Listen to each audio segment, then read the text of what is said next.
हर हर महादेव। ये महाशय अपने आप को शंकराचार्य कहते हैं। ये उस उपाधि में भी बैठे हुए हैं। इन्हें लगता है कि ये सनातन के ठेकेदार हैं। इनकी बातें तो सुनिए, इनकी बातों को सुनेंगे, इनकी बात नहीं है। इनके जैसे से अनगिनत करोड़ों लोग हैं यहाँ पे जो इस घृणित सोच के साथ अपने जीवन को काट रहे हैं। जी नहीं रहे, अपने जीवन को काट रहे हैं। इनकी सोच में ही कुपोषण है। यदि ऐसी बात है तो फिर ब्राह्मण, क्षत्रिय और वैश्य के बच्चों को, यदि कोई दलित शूद्र शिक्षक है, उससे शिक्षा ग्रहण नहीं करनी चाहिए। दलित के हाथों से कुछ नहीं लेना चाहिए। ऐसा होता है क्या? हर एक जगह बस मैं ही बड़ा हूँ, मैं ही बड़ा हूँ, मैं ही बड़ा हूँ।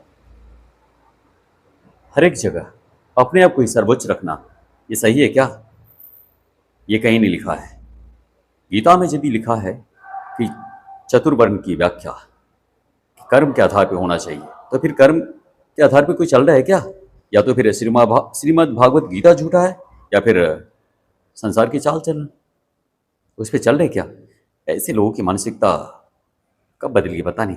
कि ब्राह्मणों के अलावा और कोई नहीं बैठ सकता, कोई नहीं कथा कह सकता। बात यह है कि भगवान की कथा में सबका अधिकार है, सुनने में, कहने में नहीं, और कहने में भी है।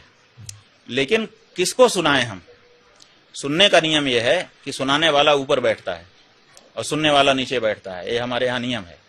और हमारे यहाँ जो सनातन धर्म है उसमें ब्राह्मण, क्षत्रिय, वैश्य, शूद्र ऐसे 4 वर्ण गिने गए हैं। माने ब्राह्मण का नाम पहले लिया है, क्षत्रिय का बाद में, उसके बाद वैश्य का, उसके बाद शूद्र का। तो हम ये मानते हैं कि हम चारों भाई हैं, सगे भाई हैं, एक ही परमात्मा से उत्पन्न है, लेकिन बड़ाई छोटाई का भेद है। तो छोटा जो है वो ऊपर बैठ के बड़े को नहीं सुनाता है। ये हमारे यहाँ एक परंपरा है।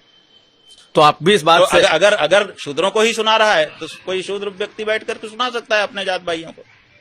जो सार्वजनिक कथा होती है उसमें सभी वर्ण के लोगों के आने की संभावना होती है, इसलिए वहां पर यह विचार किया जाता है कि सबसे बड़े भाई को बैठा दो, सब लोग बैठ के सुनो। ये एक अंडरस्टैंडिंग है, ये एक मर्यादा व्यवस्था है, इसमें किसी को ठुकराया नहीं गया है।